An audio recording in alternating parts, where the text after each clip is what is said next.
This year's NBA free agency went real quick, even quicker than most years, with most of the major moves getting done in the first 24 to 48 hours. And like every year's free agency, when free agency ends, there's always some teams that end up being the winners of free agency and others that disappoint and become the losers. But in this video, we're going to look back on the biggest winners, I feel, from this free agency. I will also include some of the trades teams made before the start of free agency, like the Westbrook one. But let's start with the Phoenix Suns. And they didn't make any major moves, but the moves they made were pretty good. Bringing in JaVale McGee on a 1-year, $5 million deal. Landry Shamet was brought in. Chris Paul was retained for the next 4 years, paying him $120 million. We'll break down that contract in a minute. And Cameron Payne was brought back on a 3-year, $19 million deal. Now the Suns, as I said, they did not make any major moves, but the moves they made were very important. Obviously, keeping Chris Paul was the number one aim for the Suns this offseason. He was incredible for them in last year's playoffs, leading that young team to the NBA Finals, And obviously they did end up losing the Finals in 6 games, but still won a hell of a season for Chris Paul and the Suns. And now Chris Paul, he got a 4-year, $120 million contract. And when I first saw that, like many, I thought, that's all. You're going to be paying a 40-year-old Chris Paul around $40 million a year. That's a lot of money, and maybe it's $30 million a year. At 40 years old, that's a hell of a lot of money. But when the contract came out, it ended up being that the last 2 years are not fully guaranteed, including the last year not being guaranteed at all, I don't think. So if you look at it like that, it's a pretty good deal for the Suns, because teams wanted Chris Paul. The Knicks, people thought they might go for him. The Heat, maybe they ended up going for Larry, or obviously maybe the Lakers. LeBron might have took him, but he ended up staying in Phoenix. And I think that's a good move for Phoenix, and a good move for CP3, because he fits very well with this young core in Phoenix. And as for Cameron Payne, he was Chris Paul's backup last year, and when Chris Paul missed games, especially in the playoffs, due to injury or COVID, Cameron Payne came in and did excellent for the Suns. And this is a really good team-friendly deal for the Suns. Maybe people think they might have overpaid for Chris Paul, but they got Cameron Payne on a steal, 3 years, $19 million. I'm pretty sure he could have made more money elsewhere. But, he bounced around the league for a while, and it looks like he's finally found a home in Phoenix. So I think that's why he's ended up staying in Phoenix.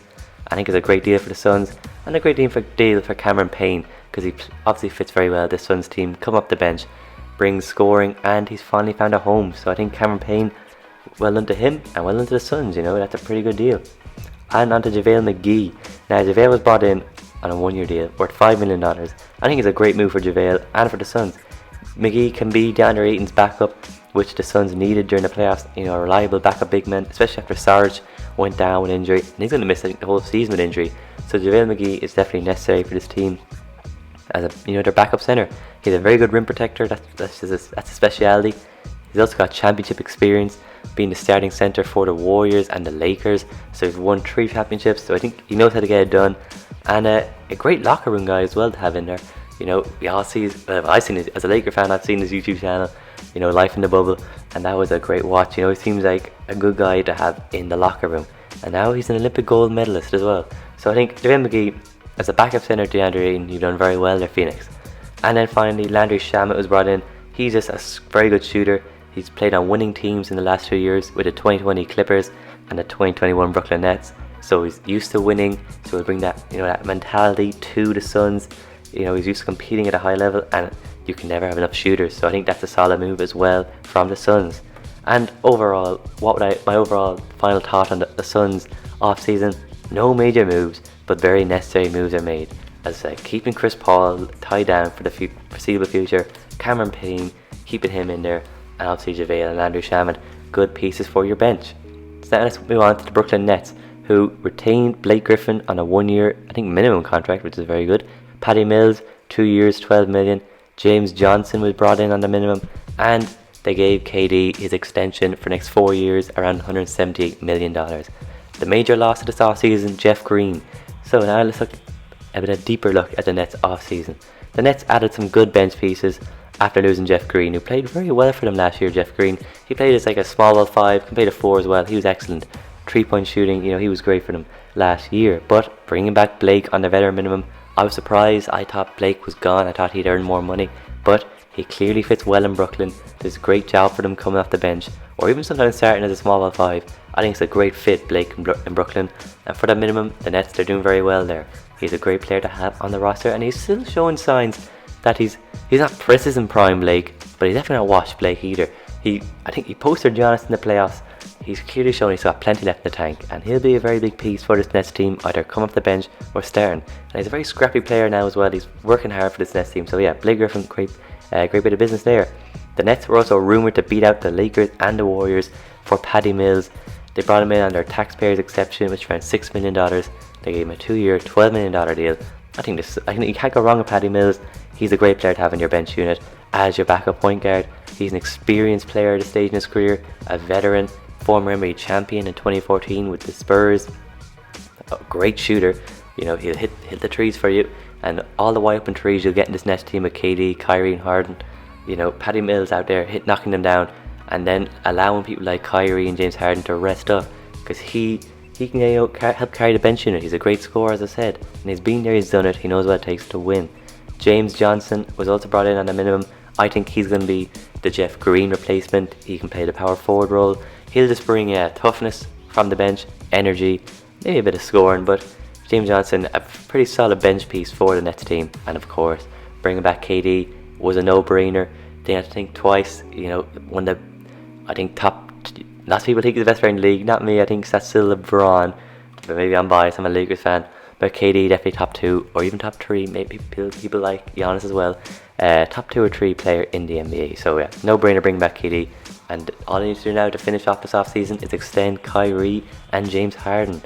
So now let's look at their Washington Wizards, who brought in Spencer Dinwiddie on a 3-year, $60 million deal. I think a little bit more than $60 million, but around that ballpark.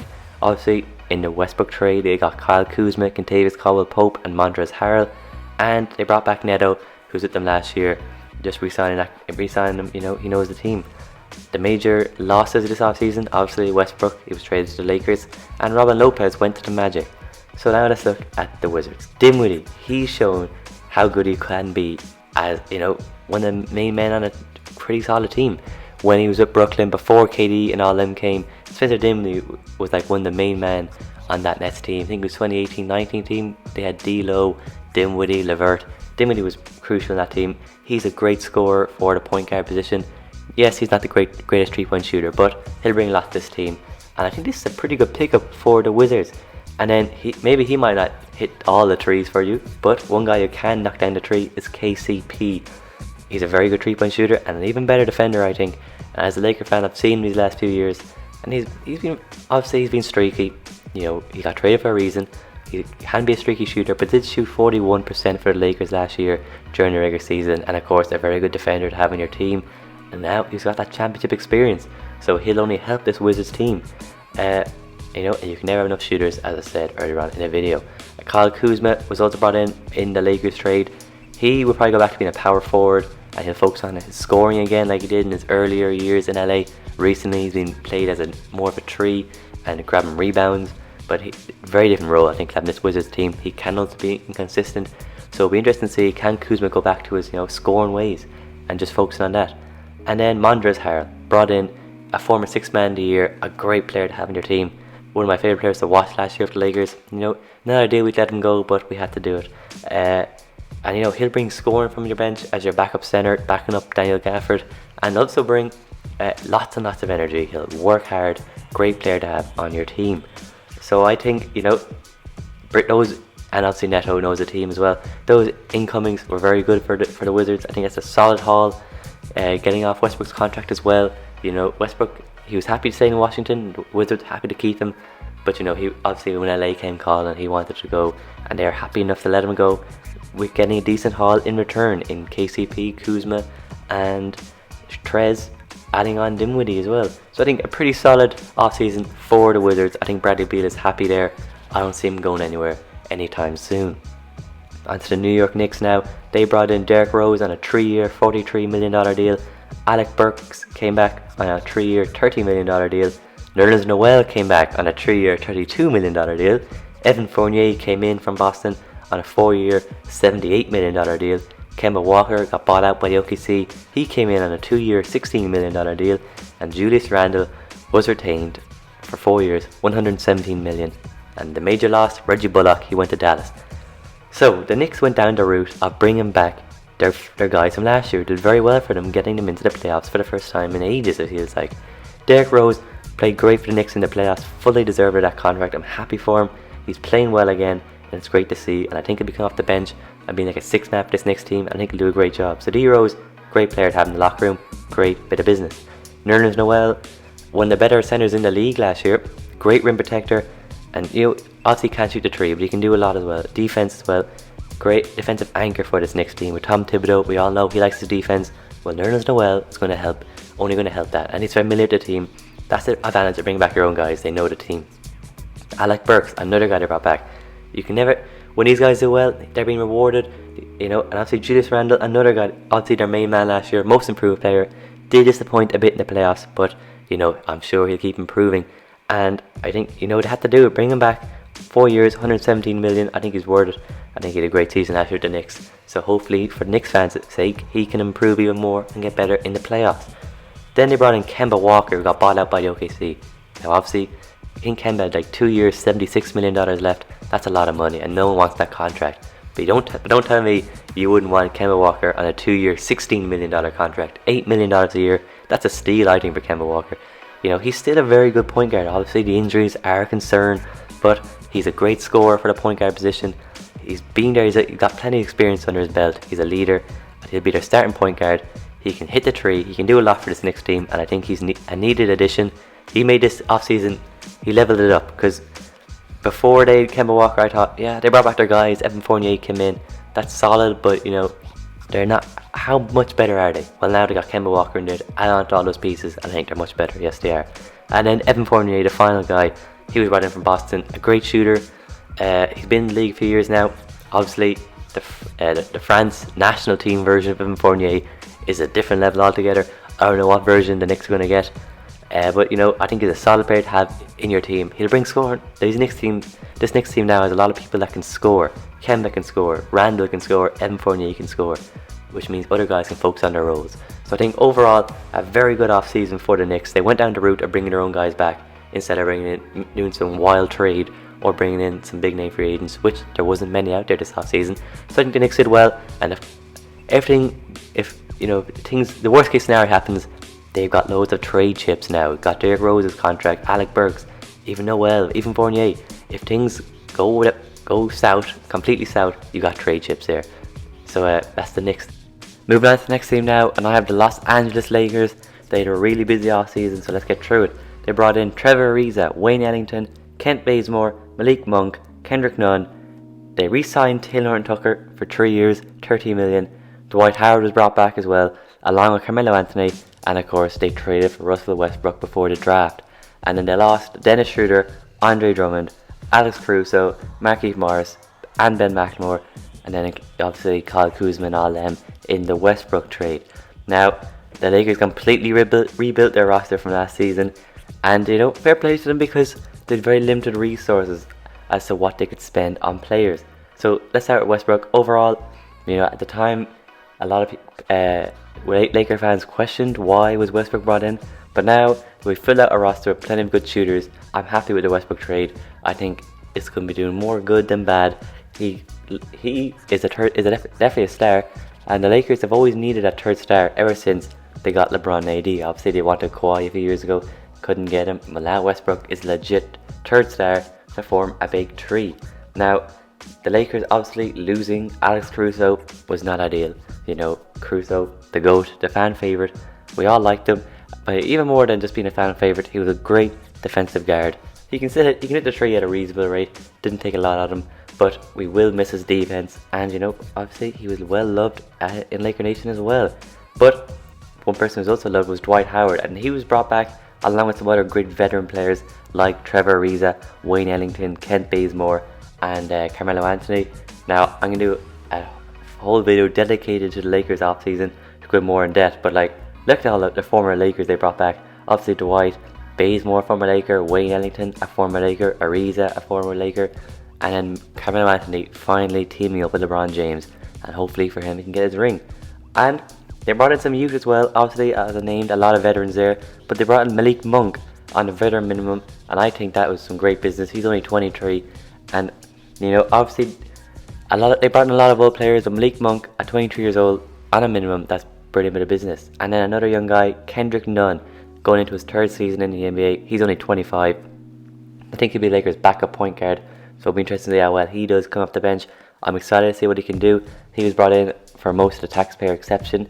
He got a 2-year, $10 million contract. So I hope for his sake that he plays very well, because this is a big opportunity for him. And then, obviously, you've got people like White, as I said, Marc Gasol still on the roster. So plenty of players that can hit the three, experienced vets.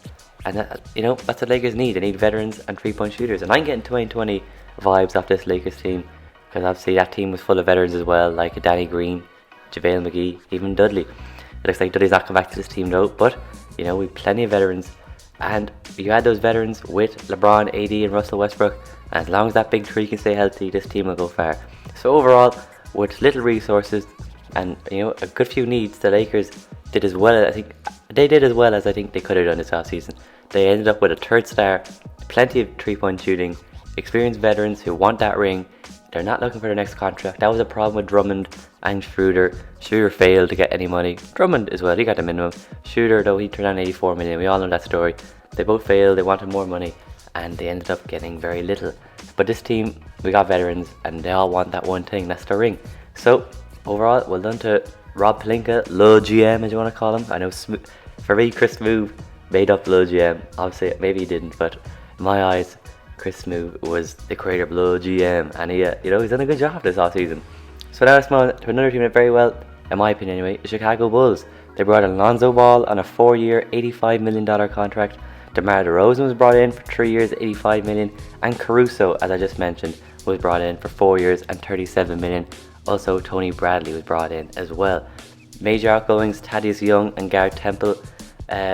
Obviously, a few more for the Bulls, but they're the two main ones. The Bulls, they had a very busy offseason, and I think they did very well. I think they did well. Not very, very well, because there are some areas they're lacking still, but I think they've improved a hell of a lot. Surrounding Levine and Vucevic with two more high caliber players, almost all-star caliber players in Lonzo Ball and DeMar DeRozan. Will be very interesting to see how those four players do together. I think they could go one or two ways. It could work out great, or it could be disaster. But Lonzo, I think that's a home run for them. He's a brilliant addition, because he's more than okay with not scoring. He can play off ball. He did that with Zion last year. He doesn't care about points. He can just play, make away, catch and shoot, hit a three for you. Lonzo Ball, and he can play defense as well. So he's the perfect addition to this Bulls team, because with people like Levine and DeMar DeRozan wanting to handle the ball a lot and to be shooting the ball a lot, you need Lonzo to be willing to sacrifice his scoring, and I think he will be. So Lonzo, home run. On to DeMar DeRozan. I love DeMar DeRozan as a player. I'm so surprised. He did an interview with Shannon Sharp saying, he's willing to take a pay cut, and Laker fans are saying, will he come for the taxpayer exception? Well, he ended up getting a pay rise. He went from around 25 million a year to around 27. I couldn't believe it. He actually got a pay rise. I can't believe it. In a sign and trade with the Spurs, obviously, and that's where Thaddeus Young was given up. But I think DeRozan, a massive upgrade on those guys. As good as Thaddeus Young is, and I think he's a very underrated player. He's a very scrappy player. Every team could do a player like him, but DeRozan's a clear upgrade. A great scorer, and now Greg Popovich made him a great playmaker. In the pick and roll, he's pretty deadly. Him and Vucevic will be doing that a lot this season, and it'll be interesting to see. And I love DeRozan, so I'd love to see him make a good playoff run with this Bulls team. And then Caruso, he brings the defense that others like a DeRozan may lack. He also brings great energy from the bench, and I'm sure he'll be a fan favourite in Chicago as well. And he can, he hit the three at around 40% last year, but didn't shoot a lot on him. So it'll be interesting to see how he improved that side of his game. But Caruso, I think it's a slight overpay. 4 years, 37 million. The Lakers obviously didn't want to pay that. But, to get players when you're not a good team for a while, you got to overpay a bit. I think they've overpaid a bit with DeRozan as well. But, as I said, when you've not been in the playoffs for so long, you've got to overpay to get these guys. Then you get the Larry Markkinen situation, which, it's pretty funny, because obviously he wants out of Chicago, he wants big money, but no one is willing to give him that. I'm still not convinced he'll end up back in Chicago, but if he does, he's obviously not as good as he used to be. He's still very young, he can obviously improve, but you can do a lot worse than having Larry Markkinen coming off your bench. So either way, the Bulls will be fine if they keep him or if they let him go. I don't think anyone will pay him that much money either way. And then if they can keep Markkinen for their bench, They have him alongside Kobe White and Caruso, which is a solid bench unit. And of course, the Zach LaVine situation, will this make him stay? But either way, if LaVine stays or goes, this Bulls team will definitely be a playoff team, because you've got Lonzo at the point guard, you got Zach LaVine, you got DeMar DeRozan, Patrick Williams, who's one of the very good defender. They got him a couple of drafts ago, so he will bring some much needed defense. And then you got Vucevic as your center. So yeah, definitely a playoff team. It's going to be very interesting to see how far they can go in the playoffs. Could they get to the second round, maybe even the conference finals? I think that might be a step too far for them. But I will be interested in watching this Bulls team, that's for sure. They've been irrelevant the last few years. And Vucevic as well. I like Vucevic, really underrated player. So good to see him potentially be on a winning team. And then the final team, who I will count as winners in this video, are the Miami Heat. Another team that were very busy, bringing in Kyle Lowry on a 3-year, $19 million contract. They brought in they even kept Duncan Robinson 5 more years on a $19 million contract. I think the highest paid player that didn't get drafted, unbelievable amount of money from him. Fair play to him. PJ Tucker was brought in for 2 years, $15 million. Markieff Morris, Dwayne Dedmon, and Victor Oladipo were all brought in on veteran minimums. And then you got the extension for Jimmy Butler, which will end up seeing him get paid $50 million at 36 years old. We'll get into that in a minute. Some of the main losses: Dragic had to be in a sign and trade with the Raptors, so they lost Goran Dragic. Precious Achiuwa as well went in that. Kendrick Nunn, obviously, and Trevor Ariza both went to the Lakers, and obviously Andre Iguodala went back to Golden State. So the Heat, another team, very busy. Let's start with the positives of their off-season. Bringing in Larry, it's showing that they're definitely in win-now mode. I think they need to be with Jimmy Butler's age as well. So now they have you can call that a big tree of Jimmy Butler, Kyle Lowry, and Bam Adebayo. So they're clearly in win-now mode, and bringing in people like PJ Tucker, that's another indication that they're here to win, and they're here to win now. On to Victor Oladipo. Getting Victor Oladipo on the minimum, I haven't been impressed with Victor Oladipo in recent years, but even I would take him on the minimum. I think that's a no-risk move. No matter how bad it goes, you can even cut him. It's only on the minimum. You're not committing long-term money. You're not even committing short-term money to him. It's just a veteran minimum. So Victor Oladipo on the minimum. He's had a few rough years. Maybe he can get his career back on track and go back onto the open market again next year. So that's a good deal for them. Markieff Morris, as a Laker fan, I actually love Markieff Morris on the team. I thought he was a great player for us. He'll bring toughness, a veteran. He's been there. He's now a champion. So he knows what it takes to get over the line. And he can also bring you floor spacing as a power forward or even a small ball center. He can shoot the three. So Markieff Morris, I think, is a great player and a great addition to this Heat team.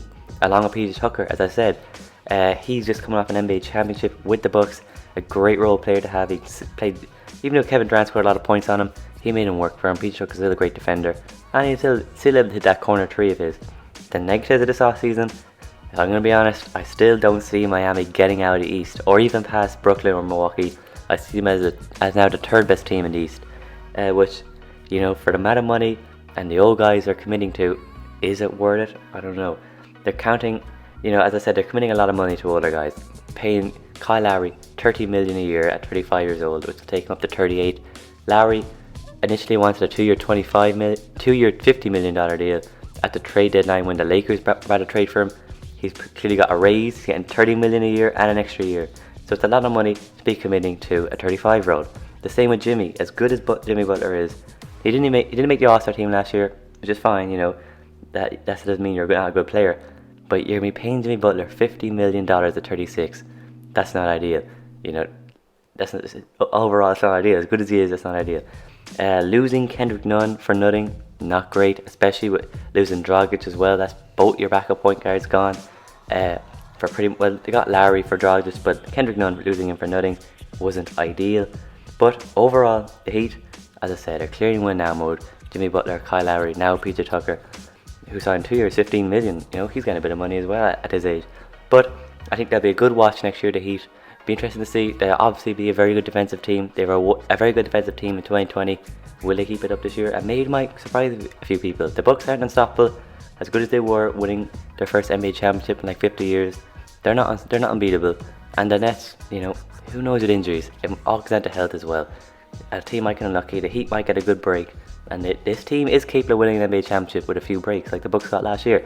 So we'll wait and see. But anyway, guys, that's the video. Thanks for watching. I will definitely make another video about the biggest losers in the near future of NBA free agency. Dennis Schroeder will definitely be mentioned. But that's the video, guys. Thanks for watching. Make sure to like the video, subscribe for new, and turn on notifications, stay notified. And with all that said, I'm out of here.